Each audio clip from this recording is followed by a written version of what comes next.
Hello दोस्तों, कैसे हैं आप सब। आज के इस वीडियो में मैं लेके आया हूँ हिंडरबर्ग रिसर्च वर्सेस अडानी। और उसके साथ साथ मैं अपडेट्स लेके आया हूँ अभी तक जो स्टॉक मैंने रिकमेंड किए हैं उसके बारे में बताने के लिए। सबसे पहले मैं बताऊंगा हिंडरबर्ग। हिंडरबर्ग एक रिसर्च ऑर्गेनाइजेशन है जो फॉरेंसिक फाइनेंशियल रिसर्च वगैरह करती है। और इसने कुछ निगेटिव रिपोर्ट लाई है अडानी ग्रुप के बारे में। अभी प्रॉब्लम ये है कि अडानी ग्रुप का अडानी एंटरप्राइजेस करके एक एफए आया हुआ है। वो 27 तारीख से 31 तारीख तक ओपन है। तो 27 को ओपन है, सैटरडे और संडे मतलब 28 और 29 को छुट्टी, और 30 और 31 ये 3 दिन जो है, 27, 30 और 31 ये 3 दिन ओपन रहना था उसने। लेकिन जस्ट जो इसका ओपनिंग 27 का जो था, वो 27 से जस्ट पहले 1-2 दिन पहले ही हिंडनबर्ग ने ये डिक्लेयर किया है कि ये जो है गलत काम कर रही है कंपनी। गलत काम कर रही है, इसलिए शॉर्टिंग शुरू हो गई है 27 तारीख को। अभी इसका एफपीओ जो आया था उसका पार्टली पेड था, मतलब जितनी उसकी शेयर की प्राइस रखी थी उसके हाफ, मतलब 50% उस ऑन एप्लीकेशन पे करने के लिए बोला था अडानी एंटरप्राइजेस ने कि एक शेयर जो होगा वो पार्टली पेड होगा। 1556 लोअर लिमिट होगी और अपर लिमिट होगी 1638 पर शेयर। तो ये पार्टली पेड इतना पे करने से वो अप्लाई कर सकते थे। बाकी बचा हुआ जिसको अलॉटमेंट होगा वो बैलेंस अमाउंट ऑफ पे जो है वो पे करना था। मतलब इसका लोअर लेवल पर इसका शेयर मार्केट प्राइस रखी हुई थी 3112 पर शेयर। 3112 3112 रुपया पर शेयर रखा था लोअर लेवल पर। और हायर लेवल पर रखी थी इसकी प्राइस 3276, मतलब 3276 रुपीज पर शेयर। अभी लोग क्या करते हैं, जब मार्केट में इसकी प्राइस जो है अपर लिमिट जो रखी है 3276 पर शेयर, उससे अगर ज्यादा है तभी वो अप्लाई करेंगे इस शेयर में। अभी जब ये अपर लिमिट शेयर प्राइस 3276 रखी थी उस टाइम पर इससे ऊपर ही थी, 34 समथिंग थी, मतलब 3400 प्लस में उसका स्टॉक प्राइस कोट हो रहा था, मतलब ट्रेड हो रहा था। लेकिन ये हिंडनबर्ग जो है इसने डिक्लेयर किया है कि इसकी कुछ गलत एक्टिविटीज है इस अडानी एंटरप्राइजेस की, और उसकी वजह से 27 तारीख को इसको हैमरिंग किया गया है। मतलब मैंने पहले भी बताया था कि ये स्टॉक मार्केट जो है ना वो न्यूज के ऊपर चलता है। अगर कोई पॉजिटिव न्यूज आ गई तो एकदम अप हो जाएगा, अगर कोई निगेटिव न्यूज आ गई तो एकदम हैमरिंग शुरू हो जाएगी और एकदम डाउन हो जाएगा। वही हुआ है इस अडानी एंटरप्राइजेस के एफपीओ के बारे में। अभी 27 तारीख को ओपन होना था और इसकी अपर प्राइस रखी थी 3276 पर शेयर। और इसका जो निगेटिव रिपोर्ट इंडबर्ग रिसर्च ने जो दिया है वो आया था जस्ट ओपनिंग से पहले। तो उसकी वजह से जो है अभी 27 तारीख को 3276 अपर लिमिट में तो लोग कर लेते, लेकिन उसी दिन इसकी प्राइस फॉल होते मतलब गिरते गिरते 2761.45 क्लोज हो गया था 27 तारीख को। 2761 में क्लोज हुई है इसकी प्राइस, इंडा मतलब इंडाबर्ग रिसर्च की रिपोर्ट की वजह से अडानी एंटरप्राइजेस की प्राइस 2761 हो गया। तो लोग जो है 3276 में क्यों अप्लाई करेंगे इसके एफपीओ में। इसका एफपीओ का जो है पहले जो है इसका ऑलरेडी इंस्टीट्यूशन को अलॉटमेंट हो चुका है, जिससे अडानी एंटरप्राइजेस ने करीब 6000 करोड़ कलेक्ट किया हुआ है। और टोटल इस एफपीओ का टारगेट था 20,000 करोड़ का। तो 6000 करोड़ ऑलरेडी उन्होंने ले लिए हैं इंस्टीट्यूशन अलॉटमेंट, मतलब एफपीओ से पहले पहले जो अलॉटमेंट होता है उसमें 6000 करोड़ ऑलरेडी ले चुका है। लेकिन ये पब्लिक ओपनिंग मतलब फर्दर पब्लिक ऑफरिंग जो है एफपीओ जिसको बोलते हैं, इसका जो 27 तारीख को होना था, इसका लोअर लिमिट 3100 है और इसका क्लोजिंग प्राइस हुआ है 2700। तो 3100 लोअर लिमिट में भी कोई अप्लाई नहीं करेगा इसका, क्योंकि मार्केट में ही अवेलेबल 2700 रुपये में होगा। तो वो एफईओ में क्यों अप्लाई करके 4-5 दिन या 8-10 दिन क्यों रुकेगा? वो इससे ज़्यादा उससे बहुत ही कम प्राइस में मार्केट में मिल रहा है, तो मार्केट से खरीद करके वो रख सकता है अगर चाहिए किसी को तो। अगर कोई इन्वेस्टमेंट करना चाहता है अडानी एंटरप्राइजेस में, तो मार्केट से खरीद कर इन्वेस्टमेंट करेगा। वो एफएओ में क्यों करेगा? तो इसका झटका जो लगा हुआ है अडानी एंटरप्राइज एफएओ में, इसकी वजह से अभी क्या हुआ है उसमें लोगों ने अप्लाई किया या नहीं है ये मालूम नहीं है, लेकिन इतना प्राइस कम मार्केट में है तो अपर में क्यों एफएओ में लोग अप्लाई करेंगे, इसका थोड़ा डाउटफुल है। उसकी वजह से मार्केट प्राइस जो है 27 तारीख को बुरी तरह हैमरिंग की गई है और 2761 में इसको क्लोज हुआ है 27 तारीख को। और थोड़ा सा रिकवर हुआ है 30 तारीख को, जब अडानी एंटरप्राइजेस ने बताया कि ये गलत है, ये है, वो है, उसकी वजह से थोड़ा सा 5% जो है 2800 समथिंग 2800 2892.85 में क्लोज हो गया है 30 तारीख का। फिर भी 2892 अगर है तो 2892 रुपया अगर पर शेयर है अडानी एंटरप्राइजेस की क्लोजिंग प्राइस आज की, मतलब 30 तारीख की, तो भी 3100 और 3200 जो लोअर लिमिट और अपर लिमिट जो है रखी हुई प्राइस उससे भी कम ही है, तो लोग इसमें भी अप्लाई नहीं करेंगे। अभी आज तो उसकी प्राइस 2800 यानी कि 2900 को क्रॉस नहीं कर पाई है, तो लोग जो है 3100 और 3200 में एफपीओ में क्यों अप्लाई करेंगे? अभी नेक्स्ट एक दिन बचा है, कल क्या होगा इसके बारे में किसी को पता नहीं है।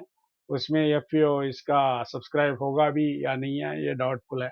लेकिन प्रॉब्लम ये है कि हिंडनबर्ग अडानी का जो कुछ चल रहा है उसका मतलब अभी मेरे इसमें आज के वीडियो में कोई मतलब नहीं है लेना देना। जो कुछ है वो आपस में जो है वो देख लेंगे, और जो होना है वो मार्केट जो है मार्केट में जो चल रहा है वो चल रहा है। लेकिन इसकी वजह से जो है हर एक चीज की प्राइसेस डाउन हो गई है। अभी अगर ये सच निकलता है हिंडनबर्ग रिसर्च का रिपोर्ट, तो अडानी एंटरप्राइजेस ने जो भी लोन वगैरह बैंक से लिए हैं तो उतने बैंक बैंक के लोन जो है इन क्वेश्चन मार्क रहेंगे। खैर क्वेश्चन मार्क तो रहेंगे नहीं, अडानी एंटरप्राइजेस के पास काफी पैसा है, वो उनके पेमेंट कर देगा। लेकिन उसका निगेटिव इफेक्ट मार्केट के ऊपर पड़ रहा है, जिसकी वजह से जो बैंक इन्वॉल्व है, जो इंस्टीट्यूशन इन्वॉल्व है अडानी एंटरप्राइजेस के शेयर इन्वेस्टमेंट में, वो उनके ऊपर इफेक्ट पड़ रहा है आज, जिसकी वजह से उनकी प्राइसेस कम हो गई। उनकी प्राइसेस कम हुई है, इसलिए मैं जो भी अभी तक रिकमेंड किया था, जो आईआरएफसी था, यस बैंक था, पिरामल फर्मा था, इक्विटास स्मॉल फाइनेंस बैंक था, तमिलनाडु पेट्रो प्रोडक्ट, ये 4-5 कंपनी के शेयर मैंने रिकमेंड किए थे, उनके भी शेयर डाउन हो गए हैं। अभी इसके डाउन क्यों हुए हैं कि मार्केट ही डाउन है, तो इनके भी शेयर शेयर प्राइस डाउन होनी ही होनी। तो ये है हिंडनबर्ग और अडानी, मतलब इनका जो टसल चल रहा है उसकी वजह से बाकी मार्केट के ऊपर भी काफी इफेक्ट हुआ है।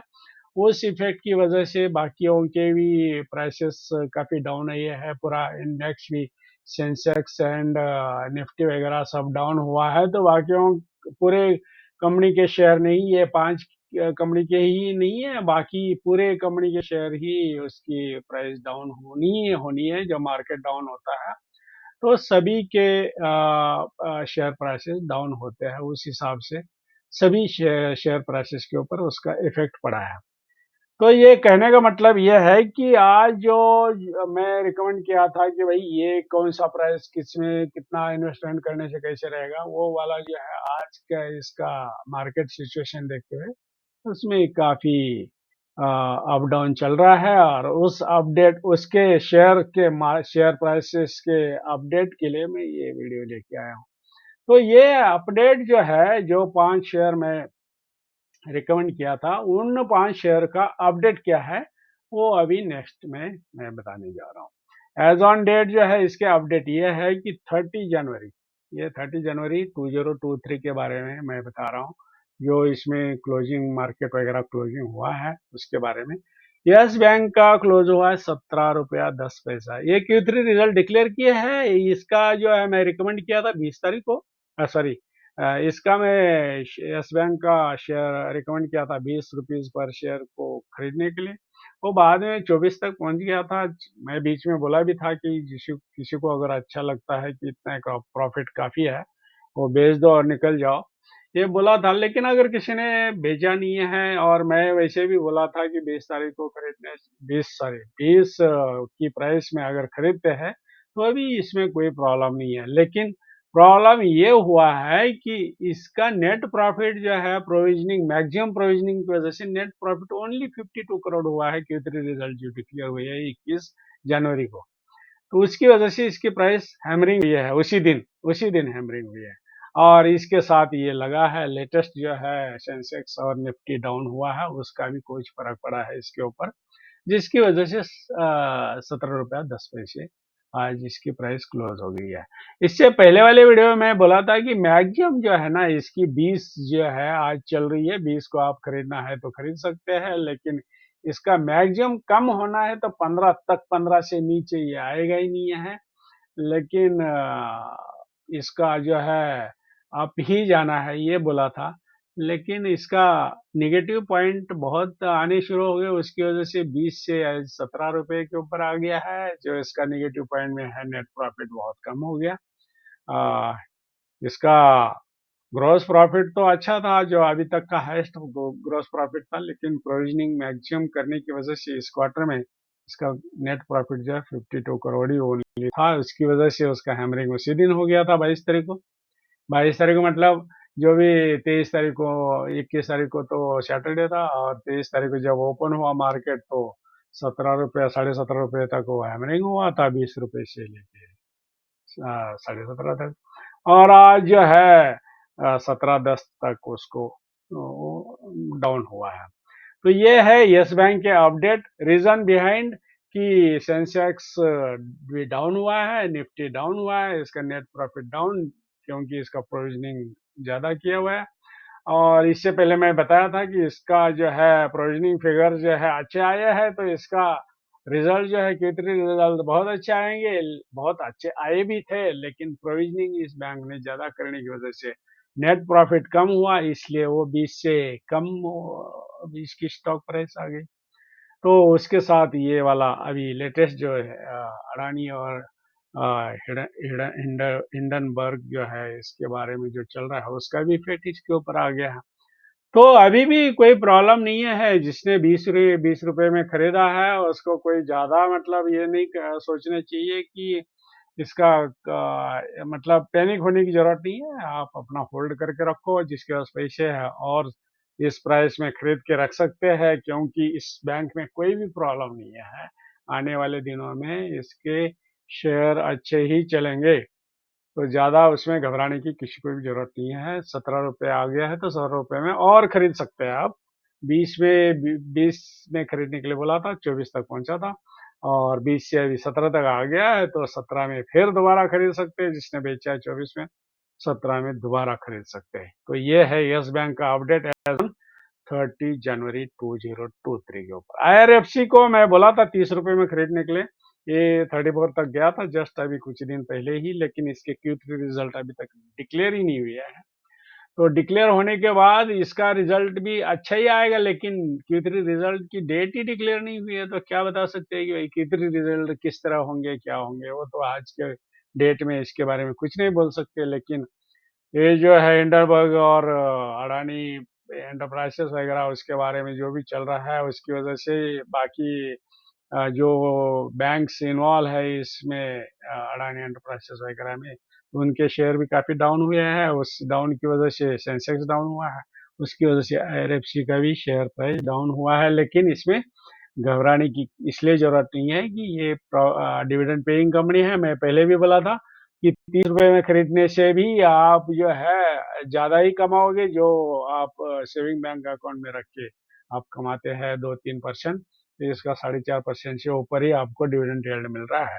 तो इसमें कोई भी प्रॉब्लम नहीं है। 3120 में अगर ये क्लोज हुआ है, तो अगर इसकी प्राइस और डाउन भी होती है या अप होती है, तो भी आपको कंटिन्यूअस डिविडेंड यील्ड मिलता रहेगा, और आपके सेविंग बैंक अकाउंट के पैसे से ही ज़्यादा ही रिटर्न मिलता रहेगा।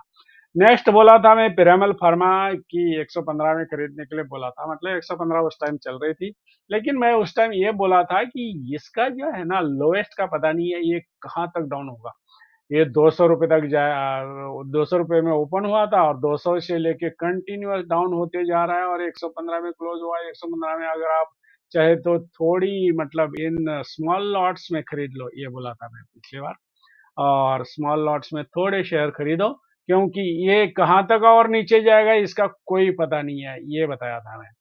तो जैसे जब भी नीचे जाता है फिर खरीदो, जब भी नीचे जाता है फिर खरीदो, क्योंकि इसका बॉटम का कुछ भी पता नहीं है कि कहाँ तक ये नीचे जाएगा, इसके बारे में कुछ पता नहीं है, इसलिए। और इसके Q3 रिजल्ट अभी तक डिक्लेयर नहीं हुई है, इसलिए इसकी हैमरिंग लोगों को करने के लिए, यानी कि मार्केट को करने के लिए मौका मिला है कि भाई Q3 रिजल्ट अभी तक डेट का पता ही नहीं है, ये पता नहीं कब करेगी, Q3 रिजल्ट भी डिक्लेयर करेगी भी या नहीं है, पता नहीं है। ये भी थोड़ा मार्केट में थोड़ा प्रॉब्लम है, मतलब ये डाउट डाउट चल रहा है, उसकी वजह से वो और उसकी प्राइसेस कम हो रही है, उसके बीच में सेंसेक्स और निफ्टी का भी डाउन होने की वजह से इसकी प्राइसेस कम होती जा रही है, और पहले से ही वो कम होती जा रही थी। तो आपको और 102 रुपये में और शेयर इसके खरीदने का और अच्छा मौका है। मैं ये पहले बोला था, अगर 115 है तो थोड़े शेयर खरीदो, और कम होता है तो फिर और थोड़े खरीदो, और फिर कम होता है तो और खरीदो, इस टाइप से बोला था। तो और कम आ गया है तो 102 में और खरीद लो, तो और 102 से और भी कम आता है तो फिर और खरीद लो। यानी कि स्मॉल लॉट्स में आप पिरामल फार्मा के शेयर खरीदते रहना, एक दिन आपके पास काफी शेयर हो जाएंगे, और एक दिन आपके पास जब शेयर ज्यादा होंगे और इसके रिजल्ट अगर अच्छा आ गए तो एक दिन में ही काफी बढ़ सकता है, क्योंकि इसका फ्लोटिंग स्टॉक बहुत कम है। तो ये था पिरामल फार्मा का अभी तक का लेटेस्ट अपडेट। नेक्स्ट मैं बोला था कि तमिलनाडु पेट्रो प्रोडक्ट जो है 86 मतलब 88 चल रहा था उस दिन, 88 में खरीद लो बोला था, क्योंकि इसके रिजल्ट जो है वेंसडे को आ रहे हैं, 6 तारीख को, 6 फरवरी को आ रहे हैं Q3 रिजल्ट्स। और ये जो है ट्रेडिंग जो डेज होते हैं मंडे टू फ्राइडे, उसके बीच में वेंसडे को आ रहे हैं, इसका मतलब इसके रिजल्ट अच्छे ही होंगे। अगर इसके रिजल्ट खराब होते हैं तो ट्रेडिंग डेज खत्म होने के बाद, यानी कि फ्राइडे के बाद ही ये डिक्लेयर करती सैटरडे संडे, लेकिन ये बीच में कर रही है, वेंसडे को कर रही है ये कंपनी Q3 रिजल्ट, इसका मतलब इसके रिजल्ट अच्छे ही आने वाले होंगे। वैसे भी मैं बताया था कि तमिलनाडु पेट्रो प्रोडक्ट जो है वो एक अच्छी कंपनी है, इसका अर्निंग पर शेयर और पर equity ratio, price to book ratio, ये वगैरह सही है, और आंख बंद करके इसके शेयर खरीद लेने चाहिए। IT में आपको खरीदने के लिए मैं रिकमेंड किया था, और इतना मार्केट डाउन होने के बावजूद भी इसमें कोई ज़्यादा डाउन नहीं हुआ है, तो अभी भी आप खरीद सकते हैं। जिसने 88 में नहीं खरीदा, 87 चल रहा है, मतलब 86 95, मतलब 87 के आसपास ही है, तो 87 86 वगैरह, और इससे डाउन होता है तो और खरीद सकते हैं, क्योंकि इसमें अप्रिसिएशन के बहुत अच्छे चांसेस है, क्योंकि ये डिविडेंड पेइंग कंपनी है, लास्ट 5 इयर्स में कंटिन्यूस इसने डिविडेंड पे किया हुआ है, और इसका प्राइस टू अर्निंग रेशियो और प्राइस टू बुक वैल्यू जो है वो भी कंफर्टेबल लेवल पर है। तो इसमें कोई डरने की बात नहीं है, तमिलनाडु पेट्रो प्रोडक्ट्स के आप अभी और शेयर खरीद के रख सकते हैं। नेक्स्ट है इक्विटा स्मॉल फाइनेंस बैंक, जिसको मैं 55 56 के पास खरीदने के लिए बोला था। इसके रिजल्ट 8 फरवरी 8 फरवरी को है, सॉरी, ये जो है तमिलनाडु पेट्रो प्रोडक्ट के मंडे को है, और ये जो है इक्विटा स्मॉल फाइनेंस बैंक के वेंसडे को है। तो इसमें वेंसडे को मैं बोला था तमिलनाडु पेट्रो प्रोडक्ट, वो वेंसडे को नहीं, मंडे को है। और इक्विटा स्मॉल फाइनेंस बैंक जो है वो 8 फरवरी वेंसडे को है। तो इसके रिजल्ट भी अच्छे आने की संभावना है, क्योंकि ये ड्यूरिंग ट्रेडिंग डेज के अंदर ही ये डिक्लेयर कर रहे हैं रिजल्ट, तो इसके रिजल्ट्स भी अच्छे आने की संभावना है। 55 56 के आसपास में रिकमेंड किया था, ये मार्केट डाउन होने की वजह से इसके ऊपर भी इफेक्ट पड़ा है, 54 पर आया है, और आप इसके शेयर खरीद सकते हैं, इसमें कोई भी नुकसान नहीं है। जिसने खरीदे हैं कोई इसमें डरने की बात नहीं है, 56 में या 55 में भी खरीदे हैं तो कोई इसमें ज़्यादा फर्क नहीं पड़ा। और जब इसके रिजल्ट आएंगे 8 फरवरी को, वो अच्छे रिजल्ट आएंगे, उसके बाद आपके शेयर की प्राइसेस जो है वो अप होने के चांसेस ज़्यादा है। तो ये जो 5 कंपनियाँ मैंने डिक्लेयर किया था कि भाई इसके शेयर खरीद सकते हैं, मैं उन शेयरों को सिर्फ रिकमेंड करता हूँ जिसमें ज़्यादा पॉसिबिलिटी है, उसमें जिसमें ज़्यादा पॉजिटिव पॉइंट्स है। मैं नेगेटिव पॉइंट्स अगर मैं किसी चीज़ के किसी कंपनी के बारे में, मेरे पास बहुत कंपनियां हैं, मैं बहुत कंपनियों के बारे में बोल सकता हूँ, लेकिन किसी कंपनी को जो है नेगेटिव फंडामेंटल होने के बावजूद भी अगर मैं पॉजिटिव चीज़ें बताऊंगा तो वो सही नहीं होगा। अगर उसमें नेगेटिव है तो मैं नेगेटिव है करके बताऊंगा नहीं, क्योंकि अगर मैं नेगेटिव बोल देगा तो उसके शेयर और भी ज़्यादा गिर जाएंगे, या लोगों को मतलब जो है उसके फंडामेंटल्स खराब होने की वजह से और डाउन हो जाएगा। तो कोई ये ना बोले कि भाई इसने हमारे कंपनी के बारे में नेगेटिव बोला, इसलिए हमारी कंपनी के शेयर डाउन हो गए। इसलिए मैं नेगेटिव कंपनियां मतलब नेगेटिव फंडामेंटल्स वाली कंपनियों को मैं इस एनालिसिस में नहीं लेके आ रहा हूँ। ओनली मुझे पॉजिटिव फंडामेंटल्स वाली ही कंपनियां मैं ढूंढता हूँ, और ये 5 कंपनियां हैं जिसमें पॉजिटिव फंडामेंटल्स है और थोड़ा इसके टेक्निकल्स भी अच्छे हैं, इसलिए मैं इस 5 को मैं सिलेक्ट किया था अभी तक के एनालिसिस में। और मुझे ढूंढने के लिए अभी फिलहाल जो है बहुत ऐसी कंपनियां हैं जिसमें मैं मैक्सिमम जो भी कंपनियां ढूंढता हूँ, ढूंढने में काफ़ी टाइम लगता है, लेकिन मैक्सिमम कंपनियों में मुझे निगेटिव चीज़ें नज़र आती है। तो निगेटिव चीज़ों को पॉजिटिव में बता के आपको मैं उसको गलत एनालिसिस नहीं करना चाहता। इसलिए मैं निगेटिव जो है फंडामेंटल, जिसके निगेटिव फंडामेंटल या न्यूट्रल फंडामेंटल्स नज़र आते हैं, मैं उसको बिल्कुल भी नहीं ले रहा हूँ। अभी फिलहाल जो है मार्केट काफ़ी अप हुआ है और मैक्सिमम कंपनियों के शेयर्स काफ़ी अप है, तो इसमें और अप्रिसिएशन के पॉसिबिलिटी जो है बहुत ही कम नज़र आती है। इसलिए मैं उन शेयरों को मैं पिकअप नहीं कर रहा हूँ जिसमें बिल्कुल भी अप होने की पॉसिबिलिटी है। ऐसा कोई शेयर मैं सिलेक्ट कर नहीं रहा हूँ। हाँ, वो शेयर सिलेक्ट कर रहा हूँ जिसमें पॉजिटिव पॉइंट्स है, और आने वाले दिनों में अगर एकदम ये जो है अप होगा भी नहीं है तो जल्दी ये डाउन भी नहीं होगा। अगर डाउन होगा तो बहुत ही कम पॉसिबिलिटी जो है, ये बहुत ही कम डाउन होगा। और डाउन होने के बावजूद अगर ये अप होना शुरू कर देगा तो काफ़ी अच्छे रिजल्ट्स आने की संभावना है, मतलब अच्छे शेयर प्राइस बढ़ने की संभावना है।